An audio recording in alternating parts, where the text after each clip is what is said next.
ఏమంటే వీళ్ళు చేసిన ఆరోపణలు కూడా చూపిస్తాను. ఈవేళ పుకార్లు అంటున్నారండి, పుకార్లు. అలా పుకారు ఎందుకు పుట్టించారు? చంద్రబాబు నాయుడు గారు అలా ఎందుకు ఆయన పుకారు పుట్టించాడా? జరిగిన అన్యాయానికి బాధపడుతూ ఇచ్చిన స్టేట్మెంట్ అది. దానికి ఎక్కువ మంది హిందువుల మనోభావాలు దెబ్బతిన్నాయి. ఏంటి ఆ ల్యాబ్ రిపోర్ట్ వచ్చిందా? అయితే ఇదంతా జగన్మోహన్ రెడ్డి చేసే ఉంటాడు. దేశం అంతా నమ్మింది జగన్మోహన్ రెడ్డి చేసి ఉంటాడు అని. కానీ ఈరోజు సుప్రీంకోర్టు వారు అడిగిన కొన్ని అనుమానాలని దాన్ని పట్టుకుని మొత్తం చంద్రబాబు నాయుడు గారు డిఫేమ్ అయిపోయారు, ఆయనకి ఏదో చేసేది. ఇదేంటండి, ఇదేం ప్రచారం అండి? ఈయన పుకార్లో సార్ చూడండి జగన్ గారిది. తిరుమల తిరుపతి దేవస్థానంలో పింక్ డైమండ్ ఉండేది. ఆ పింక్ డైమండ్ చంద్రబాబు నాయుడు గారు పట్టుకోవాలి ఇంట్లో పెట్టుకున్నారు అన్నాడు. అరే నువ్వు ఎందుకు వేయాలి మాట్లాడు? అసలు అక్కడ పింక్ డైమండే లేదు కదా, నువ్వు ఎందుకు ఇలాంటి తప్పుడు ప్రచారం ఎందుకు చేసావు జగన్ రెడ్డి అని ఒక్క గౌరవ కోర్టు వారు కూడా అడగలేదండి అతన్ని అండి. తర్వాత కోడికత్తితో చిన్న ఏదో ఘాటు పెట్టించుకుని చంద్రబాబు నాయుడే నన్ను చంపేపోడు, ఇక్కడ హర్షవర్ధన్ అని ఒక కమ్మాయిని ఉన్నాడు షాపు, ఆ కమ్మాయిని షాపులో ఎస్ఓడు పనిచేస్తున్నాడు, ఇదంతా పెద్ద స్కెచ్ అని బేభత్సమైన పుకారు పుట్టించాడు. అప్పుడు కూడా ఏ ఒక్కరు కూడా కనీసం సుమోటోగా ఆయన మీద కేసు నమోదు చేయలేదు. ఏ కోర్టు వారు కూడా ఏంటయ్యా ఇంత తప్పుని ఎలా పుకారు పుట్టించావయ్యా, నీకు అసలు మైండ్ పనిచేస్తుందా లేదా, ఒకవేళ నువ్వు పుట్టించిన పుకారు నమ్మి వైసీపీ వాళ్ళు తెలుగుదేశం వాళ్ళు నరుక్కుని చచ్చిపోతే ఎవడయ్యా బాధ్యత అని ఒక్క కోర్టు వారు కూడా అడగలేదండి. గొడ్డలతో చంపేసింది వాళ్ళ సొంత తమ్ముళ్ళని తెలుసు ఆయనకి. అయినా కూడా చంద్రబాబు నాయుడు చంపేశాడు నారాసుర రక్త చరిత్ర అని పేపర్లో వేసేసి ఆయన వచ్చి ఒకలేడు ప్లేట్ చేసి మా తాత దగ్గర నుంచి మా నాన్న దగ్గర నుంచి నా దగ్గర నుంచి మా చిన్న దాకా మొత్తం అందరినీ చంపించే చంద్రబాబు నాయుడు గారే అన్నాడండి. బీభత్సమైన పుకారు, ఎవరు పట్టించుకోలేదు సార్ ఆ రోజు. అయ్యా తర్వాత ఇన్సైడర్ ట్రేడింగ్, అమరావతి భూముల్లో ఇన్సైడర్ ట్రేడింగ్ జరిగిపోయింది, వేల కోట్ల రూపాయలు తారుమారు తక్కరమారు జరిగిపోయి అని చెప్పి పెద్ద పుకారండి అది. ఆయన అధికారంలోకి వచ్చిన తర్వాత ఒక్క కేసు కూడా నమోదు చేయలేదు. అంటే అదే అబద్ధమే. Ring road, inner ring road, అసలు అక్కడ ఇన్నర్ రింగ్ రోడ్డే లేదు, కానీ రింగ్ రోడ్డు దాంట్లో మళ్ళీ అవినీతి జరిగిపోయింది, దాంట్లో లోకేష్ గారు, ఇదో పెద్ద పుకారు. వీళ్ళు అధికారంలోకి వచ్చిన తర్వాత చేసిన పుకార్లు. గౌరవ సుప్రీంకోర్టు న్యాయమూర్తి, మన తెలుగు వ్యక్తి, మనం గర్వించదగ్గ వ్యక్తి ఎన్వి రమణ గారు సుప్రీంకోర్టుకి ప్రధాన న్యాయమూర్తి అయితుంటే ఆయన మీద అమరావతిలో భూములు తీసుకున్నాడు, అమరావతిలో తక్కువ రేటుకి చంద్రబాబు నాయుడు భూమి ఇచ్చేయడానికి, ఇక్కడ భూమి కొన్నాడు కాబట్టి వాళ్ళకి అనుకూలంగా మాట్లాడుతున్నాడు అన్నారు సుప్రీంకోర్టు ప్రధాన న్యాయమూర్తిని.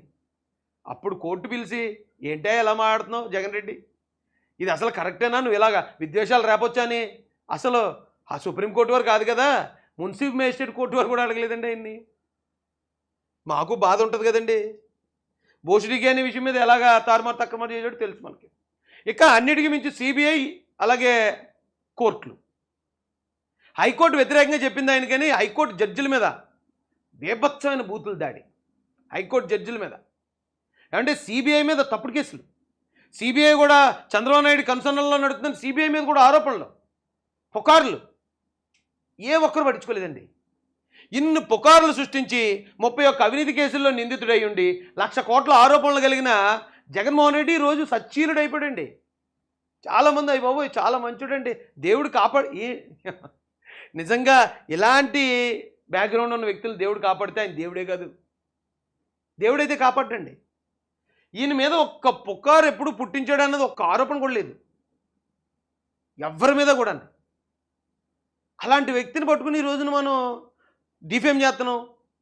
కోర్టు వారు అడిగినాయో 4-5 ప్రశ్నలు పట్టుకుని చంద్రబాబు నాయుడు గారిని మనం మాట్లాడేస్తున్నాం. ఇంత పిల్ల బచ్చగాళ్ళు కూడా కొరకొర బచ్చగాళ్ళు వచ్చి చంద్రబాబు నాయుడు గారికి నీతులు లేపేస్తున్నారు, చంద్రబాబు నాయుడు గారు తప్పనేస్తున్నారు. అక్కడ ఆధారాలు ఇదే లడ్డూలో కల్తీ జరిగినట్టు ఆధారాలు లేవు కాబట్టి కల్తీ జరగలేదట. అంటే ఎవడన్నా సాక్షి లేకుండా ఎవడన్నా చంపేయచ్చు, సాక్షి లేదు కాబట్టి కానీ నేరస్తుడు కాదు అని వదిలేస్తారు బయటికి. ఇదే కదా మన చట్టం. దీనికి ఇంకేమున్నాయండి, దీని గురించి మనం పెద్ద ఆలోచించి కంగారు పడాల్సిందే ఉంది. ఈ లడ్డూ వివాదం మీద నిన్న సుప్రీంకోర్టు కొన్ని తీవ్రమైన వ్యాఖ్యలు చేసిందని అన్ని మీడియా సంస్థల్లో కూడా వచ్చేస్తుందండి. చంద్రబాబు నాయుడు గారి మీద ఏదో చంద్రబాబు నాయుడు గారిని తప్పని కోర్టు ఏదో చెప్పేసింది అన్నట్టు, లడ్డూ వివాదం అసలు లేదన్నట్టు, కల్తీయే జరగలేదని సుప్రీంకోర్టు కన్ఫర్మ్ చేసేసినట్టు. ఇక వైసీపీ నోటికి అద్దు లేదు కదా, వాళ్ళు మామూలుగా అబద్ధాలను ప్రచారం చేయడంలో వాళ్ళు మించిన వాళ్ళు ఈ ప్రపంచంలోనే లేరు. ఇక ఈ అబద్ధాన్ని చాలా వికృత రూపంలో వాళ్ళు ప్రచారం చేస్తున్నారు. అయితే నిజానికి లడ్డూలో నిజంగానే కల్తీ జరగలేదా? సుప్రీంకోర్టు వారి వ్యాఖ్యలు ఏవైతే ఉన్నాయో అవి నిజంగా వైసీపీకి అనుకూలంగా మాట్లాడారా? సుప్రీంకోర్టు అంటే కోర్టుకి ఎంతవరకు, కోర్టు పరిధి ఎంతవరకు కోర్టులకి పరిధులు రాజ్యాంగబద్ధంగా ఉన్నాయి? అసలు కల్తీ జరిగిందనడానికి ఆధారాలు ఏమేమి ఉన్నాయి? అసలు జగన్మోహన్ రెడ్డి ఈ రోజున సచ్చీలుడు, జగన్మోహన్ రెడ్డి అంత ఇది వివేకానంద, స్వామి వివేకానంద తర్వాత జగన్మోహన్ రెడ్డి అన్నట్టు ప్రచారం. ఓడి అమ్మ, చాలా దారుణంగా ఉందండి పరిస్థితి.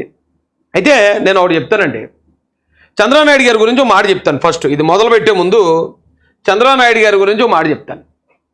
చంద్రబాబు నాయుడు గారు ఎలాంటి వ్యక్తి అంటే ఆయన మీద ఒక భయంకరమైన కుట్ర అయితే జరుగుతుంది. చంద్రబాబు నాయుడు గారి చుట్టూరా చాలా భయంకరమైన కుట్ర వలపన్ని ఉంది అనడానికి ఈ రోజున జరుగుతున్న ఈ సంఘటనలనే తార్కాణం అండి. చంద్రబాబు నాయుడు గారి వ్యక్తిత్వం ఎలాంటిదంటే, ఆయన భారతీయుడని అంతకుముందు ఒక సినిమా వచ్చింది కమల్ హాసన్ గారి. ఆ సినిమాలో భారతీయుడు అంటాడు నారా చంద్రబాబు నాయుడు గారు. ఆయనకి తెలిసిందల్లా రాష్ట్రానికి మేలు చేయటం, ఎవడన్నా తప్పు చేస్తే వాడిని శిక్షించటం, అవినీతి చేయకుండా నిజాయితీగా బతకండి అని చెప్పడం మాత్రం ఆయనకు తెలుసు. అయితే ఆయనకి తెలియని ఒక్క విషయం ఏంటంటే, ఇక్కడ చాలా రూల్స్ మారిపోయి చంద్రబాబు నాయుడు గారు అప్పుడు నేను నిజాయితీగా ఈ భారతీయుడు వనంలో కమల్ హాసన్ ఎలా అయితే నిజాయితీగా ఉన్నాడో అలా నిజాయితీగానే ఉంటాను నేను, ఇక ఏ విధమైన కన్నింగ్ రాజకీయాలు కానీ ఇలాంటి కుట్రలు కానీ నాకు వద్దు, నేను నిజాయితీగా పోతాను అనుకుంటూ ఆయన అలా నిజాయితీగానే బతుకుతున్నాడు. కానీ సమాజం మారిపోయిందండి. మీరు గమనించండి, భారతీయుడు 1 సినిమాలో భారతీయుడు అన్యాయం చేశాడని చెప్పి సొంత కొడుకును కూడా చంపేస్తాడు. చంపేస్తే అప్పుడు అందరూ భారతీయుడు అని ట్యాటూలు వేసుకుని భారతీయుడు తోపు దమ్ముంటే ఆ పని, భారతీయుడికి ఫ్యాన్స్ అప్పుడు. కానీ భారతీయుడు 2 వచ్చేటప్పటికి భారతీయుడి లక్షణాలు ఏం మార్పు లేదు. అతను అలాగే అన్యాయం మీద ఎవడైతే అన్యాయం చేసాడో వాడు శిక్ష పడాలని అదే కంటెంట్తో ఉన్నాడు. కానీ ఈలోపు ఇక్కడ సమాజం మారిపోయింది. భారతీయుడు 1 వచ్చేటప్పటికి ఈ సమాజంలో తప్పు చేసేవాళ్ళు కొద్దిమంది ఉండేవారు, తప్పును వ్యతిరేకించే వాళ్ళు ఎక్కువ మంది ఉండేవారు. కాబట్టి భారతీయుడు 1లో కమల్ హాసన్ గారి యాక్టింగ్ అందరికీ నచ్చేసింది. భారతీయుడు 2 ఫ్లాప్ అయింది, మీకు తెలుసా? సినిమా ఫ్లాపే, ఎవడో చూడలేదు. అలాగే భారతీయుడు 2లో కూడా కమల్ హాసన్ గారికి చివరికి దక్కిన గౌరవం ఏంటంటే చీపుర్లు చెప్పులు పట్టుకుని తరిమేస్తారు బయటికి. ఎందుకు తరిమేశారు అంటే ఇక్కడున్న సమాజం మొత్తం ఇప్పుడు అవినీతిమయం అయిపోయి ఉంది. ఆ విషయం పాపం భారతీయుడు 2లో కమల్ హాసన్ తెలీదు. నిజంగా ఎవడైనా తప్పు చెప్తారో ఆడి శిక్ష పడాలి, ఖచ్చితంగా పోరాడండి అని చెప్పుకుంటూ వస్తే మొత్తం జనం అంతా ఏకమై తరిమేస్తారు. చంద్రబాబు నాయుడు గారు అన్ని విషయాల్లో మంచి విషయాల్లో అప్డేట్గా ఉంటాడు ఎప్పుడు కూడా. ఆయన ఇప్పుడు వచ్చిన సోషల్ మీడియా గురించి కానీ లేదా కొత్తగా అప్డేట్ అవుతున్న అప్లికేషన్ల గురించి కానీ మంచిగా ఉపయోగపడే ప్రతి దాన్ని కూడా ఇమ్మీడియట్గా అప్డేట్ అయిపోతాడు ఆయన. ఈయన అప్డేట్ అవ్వని ఒకే ఒక పాయింట్ ఏంటంటే, మారుతున్న సమాజానికి తగ్గట్టు కన్నింగ్ రాజకీయాలు చేయాలి, కుట్రపూరిత రాజకీయాలు చేయాలి, తప్పుడు ప్రచారాలు చేయాలి, ఎదుటోడు తప్పు చేయకపోయినా తప్పుడు మనిషిగా క్రియేట్ చేయాలనే అది ఇంకా అప్డేట్ అవ్వలేదండి పాపం పెద్ద ఆయనలో. ఆయన ఇంకా అదే నిజాయితీగా ఎక్కడైనా తప్పు జరుగుతారో ఇది తప్పు, ఎవడన్నా ఇది చేస్తారా అది నువ్వు చేసేది కరెక్ట్ కాదని సొంతోళ్ళకి చెప్తున్నాడు, బయట వాళ్ళకి చెప్తున్నాడు. అయితే సేమ్ టు సేమ్ భారతీయుడు 2లో సొంతోళ్ళు బయటోళ్ళు ఎలాగైతే కమల్ హాసన్ గారి మీద రివర్స్ అయిపోతారో ఈ రోజున చంద్రబాబు నాయుడు గారి పరిస్థితి సేమ్ అలాగే ఉందండి. ఇది ప్రజలందరూ గమనించాలి. గతంలో ఉన్న చంద్రబాబు నాయుడు గారు ఎలా అయితే నిజాయితీగా ఉన్నాడు ఇప్పుడు అలాగే ఉన్నాడు ఆయన.